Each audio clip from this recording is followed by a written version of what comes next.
Welcome to Polaris-Live. This is Sarwar Kashmiri welcoming our viewers from around the world to this series of programs on the United States and China in the world. This program is brought to you live in conjunction with the Foreign Policy Association of New York. Viewers can ask questions by using the chat button on the right-hand side of the screen. We'll try to get to as many of your questions as time allows. As a reminder, Polaris-Live.com is a commercial-free, viewer-supported channel. You can help us by subscribing to our YouTube channel, newsletters at kashmiri.com. Today is day 643 of the Russia-Ukraine war. Storms and snow are already wreaking havoc in Russia and in Ukraine. There were over 1,000 Russian casualties so far in November alone, and estimates of Russian killed in the war exceed 325,000.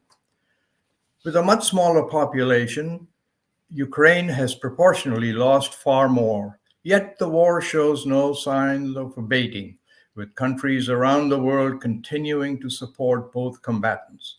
So how does this war end, especially in view of the Russian losses and the country's failure to overwhelm a much smaller country? What is President Putin thinking? What are Russians thinking of him? Here to help Polaris-Live understand where this tragic war is on day 643 is one of America's foremost experts on Russia and President Putin. Thomas Sherlock is the professor of political science emeritus at the United States Military Academy, West Point. Author of historical narratives in the Soviet Union and post-Soviet Russia, published in Moscow, leading academic publisher. He is also co-author of The Fight for Legitimacy, Democracy versus Terrorism. Tom has contributed chapters to several edited volumes, and his articles have appeared in leading English and Russian journals. His opinion pieces have appeared in the Wall Street Journal, the New York Times, amongst numerous publications, and he served as a consultant for the Carnegie Council, Russian Academy of Sciences, among other institutions. Please join me in welcoming Dr. Sherlock. And Tom, welcome back to Polaris-Live. Mr. Kashmiri, Sarwar, thank you very much for having me again. A great pleasure. Pleasure and honor is ours. Let me, Dr. Sherlock, start off by asking, why is it that in the war with Ukraine, even after the death of thousands of Russian servicemen and women, the Russian people have not put a stop to this, overthrown Putin? Your thoughts? It's a complicated question because in many ways, conditions are changing and attitudes are changing in society. And it depends upon external as well as domestic factors. But let me go through what I think are perhaps the most important reasons. I think society itself, Russian society itself, is, for the most part, unaware of the true costs of the war. And the regime has done a fairly good job in terms of propaganda in fencing off much of the population from information that would permit a true evaluation of costs to them. But I think also the regime has done also a fairly good job in keeping socioeconomic stability in the country despite the war. And there has been much less economic turbulence and costs to the population at that socioeconomic level, just in terms of, let's say, inflation, access to goods, jobs, and so on and so forth, that you might otherwise expect in a country that is engaged in a major military operation. And so this plays a very, very important role as well. that people do not see their material interests, for the most part, directly challenged, threatened by the war. That, of course, can change, all right, and very well may change. But the early expectation that sanctions, for example, would bite very hard and deep in Russia, up to this point, do not seem to have taken place. That, of course, can change, and there's much we don't understand about the working of the Russian economy and its shortages. But again, the Kremlin has done a fairly good job of drawing on external sources to replace the economic shortfalls that have come with cutting off contacts with Western European economic suppliers and so on and so forth. And so there's somewhat of a schizophrenic messaging from the regime. On the one hand, they want to emphasize that the West is an existential threat and that Ukraine is simply the tip of the Western spear aimed at Russia. On the other hand, they try very, very much to communicate and also maintain a sense of normalcy in society. And so this is one reason why people are not necessarily in the street as much as you might otherwise expect. Now, there could be, of course, unrest in the ranks, and we saw that with the Prigozhin incident, that part of the military, the mercenary army, did engage in what would be considered an insurrection. However, for the military as a whole, they're fairly well paid, the contract soldiers. And so there is also a sense of stability on the economic front within the military. In fact, if we are to believe reports out of Russia from officials, they recently met or exceeded 400,000 new contract soldiers for this year. Wow. For the calendar year. And a lot of those people are drawn to that work because they come from areas that are depressed, economically disadvantaged, and so on and so forth. And they're well paid by comparison in the military. Obviously, ideological and patriotic feelings play a very, very important role in explaining support for the war, or at least quiescence on the part of society as a whole. But I think when you look at the glue that really holds things together, that is the elites have basically maintained a sense of solidarity and subservience to Putin for the most part. Prigozhin, of course, was an enormous exception to that. But even Prigozhin, I think, was vying for Putin's acceptance rather than any sort of attempt to overthrow him. And elites, I'm sorry? No, go ahead. I was just going to say, the elites that hold the guns, the so-called siloviki, appear to still maintain a sense of loyalty and fealty to Putin. There are, of course, other elites, cultural, economic elites, and business elites, and so on and so forth, who have deep reservations about the war, but they are not as important politically, obviously, as the people in the siloviki, or the people who hold the powers of coercion in society. Sure. We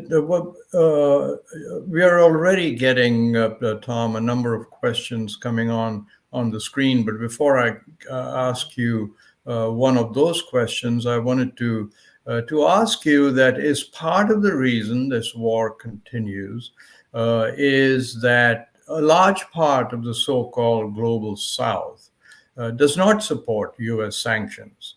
And one of the questions that has come through, which ties into this, is NATO has gotten a real burst in its existence with this war, and the West alliance has come together very rapidly. And this viewer asks, he says, how and up to when will European powers purchase American oil and gas for 3 to 5 times what Russia offers?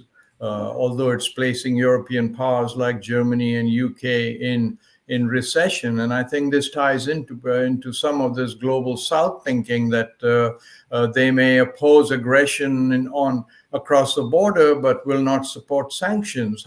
Can you just shed some thoughts on this? For the global South, I think that perhaps was a surprise in Washington that so much of the global South and much of the globe period would not necessarily support Russia, but sit on the fence and see it in their self-interest as not taking sides.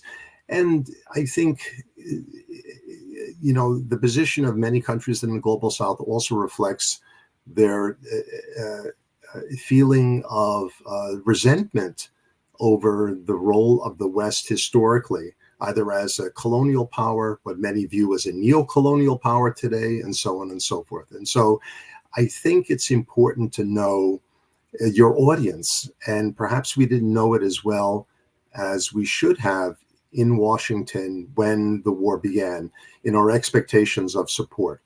In terms of Western Europe, it's remarkable that Western Europe, for the most part, has stayed united in viewing Russia as the aggressor, and also the willingness of most of European society to bear these burdens of economic shortages, higher oil and gas prices, and so on and so forth as a result of the war. But as political scientists will tell you, that there is a certain point where support will erode as a result of these costs, material costs. And the question is, I don't think we're there quite yet. And much of that has to do with the quality of European leadership holding together this coalition, and also American leadership in holding together a coalition grounded in NATO. But that, of course, can change. It's a fluid situation. And of course, many people point to the election cycle in this country as also beggaring Ukraine, that is, making Ukraine's prospects for resources from the West weaker. And more light is being shown on Ukraine, and also light on the unwillingness of many in the American elites to support continued funding for Ukraine, or reduce the funding, which also can be damaging as well. Well, that's interesting that you bring that up, because I noticed for the first time in two newspapers this past week that there was talk of the United States and Germany discussing a possible suspension for more aid to Ukraine than is necessary to hold the status quo, to encourage Ukraine, so these papers said, to negotiate with Russia. Do you think this is where it's headed? And a related question for me is that even after the horrors of this conflict, do you think that as part of a long-term settlement to the war, that the West can include Russia in a Europe-wide security compact? Two complex questions, but I really wanted to ask them. Yeah, I think part of my answer would have to include some reference back to pressures on Putin. Clearly, there are pressures on the West to come to sort of agreement, particularly with the underperformance of the Ukrainian offensive over the past several months. But again, there are also some pressures, and we shouldn't completely discount them, in Russia on the regime.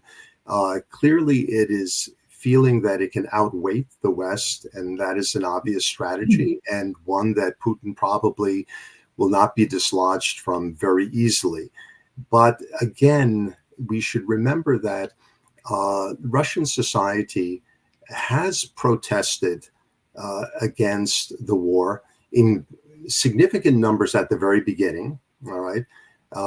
When the prospect of mobilization came about last year, hundreds of thousands fled the country, and so on and so forth.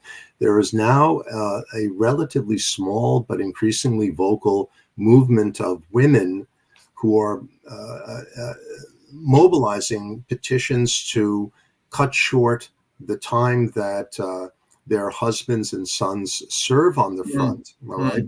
And there have been credible reports that both the local and the national government in Russia is very concerned with this kind of protest metastasizing into something larger.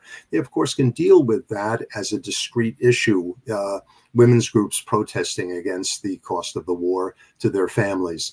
But in Russian history has shown many times that such initial protests can metastasize, spread, and become a force multiplier. And so I think there is that possibility. There's also the possibility that elites may, that is Russian elites, may engage in some sort of anticipatory protest of their own because they foresee these kinds of societal protests growing. We'll see what happens, but I think for now, Russian society will remain quiescent unless there's some significant catalyst, which has been also an aspect of Russian history that moves protests to a much higher and visible level. And the catalyst can be defeat on the battlefield, which apparently is not in the cards, but could still happen. That would be a catalyst for social protest. And I think also some sort of domestic catalyst, such as inflation running out of control. That also seems to have been capped by the Russian government. But again, it's important to recognize that even with the famously quiescent Russian public, things can change and it's fluid. But I'm sorry, Sarwar, I think I may have gotten away from your question. No. I mean, I think you have so much on your mind, Ray, the understanding of what's happening there, that it's important for us to really understand it. I'm going to tangent, if I may, Tom, to talk about the China-Russia partnership. Right? Is this an alliance of convenience? What is the glue that holds the alliance together? I'm very interested in this because obviously part of why Russia prevails against the entire West supporting Ukraine is because of the outside help it's getting. And the largest piece of that help is this second superpower, China. Do you think it's simply that China helping Russia in the war is the reason is as simple as weakening the West, dividing the West? What do you think? One way to segue to an answer would be to look at what elites in society in Russia think about China. And I would say, just to go back to the previous point, one of the reasons I think why many Russians are either quiescent or supportive of the war effort, and also closer relations with China, is a fear that defeat on the battlefield will lead to a Weimar scenario in Russia. That is, there will be an imposed, if it's a significant defeat on the battlefield, that Russian society will be collectively punished by the West, and that conditions will become even worse for Russians in defeat. And therefore, there is some sense for we have to stick it out. And I think the West could do a little bit better job in communicating above the Kremlin, all right, or around the Kremlin to Russian society and say that a post-war settlement will be something that will not overly punish Russian society, all right, but actually will provide opportunities for further growth and cooperation and so on and so forth with the West. But in any event, to go back to your question about China, I think the glue that holds it together, at least at the elite level, I don't think it applies so much as at the societal level, but the glue that holds that relationship together at the elite level is a sense of profound grievance in both Russia and China, a sense of grievance that they are subject to a global international order that is stage managed by the United States. And therefore, you have this sense that our national aspirations are being blocked. All right. There's also a sense of they share some authoritarian values. All right. In other words, their regime type is similar, which in this case doesn't always work this way. But in this case, I think it helps them view their interests as coincident rather than opposite. But I think it's this sense of grievance and also the sense that by working together, they can undermine the U.S. role as sort of the guarantor and almost, if you will, hegemon of the current international system. There are weaknesses, obviously, in the relationship. We can talk about that for a moment. I mean, the historical differences between Russia and China run deep. We can think about how in the communist era, when the Soviet Union was a going concern, there was deep animosity between both of those countries in terms of ideological leadership of the communist movement. But even before then, and it's ironic that neocolonialism is usually the mantra of Russia and China thrown at the United States as a neocolonial, neo-imperialist power, where in fact, in the past, the Russian Empire played the role of an imperial power against the weak Chinese empire. And so many Chinese have long memories. Don't forget that. And remember the unequal treaties of the 19th century in which much of Siberia used to be Chinese, but is now Russian. Indeed. So there's an enormous sense that, at least in terms of the Russians, they've been trying for centuries to really populate in a significant way the Far East, and it hasn't been going as well as they would like. And the problem is that there's this sense of vulnerability in Russia, particularly in the Far East, where China has this enormous population and industrial infrastructure. And so there's a sense of vulnerability that does exist between the two countries.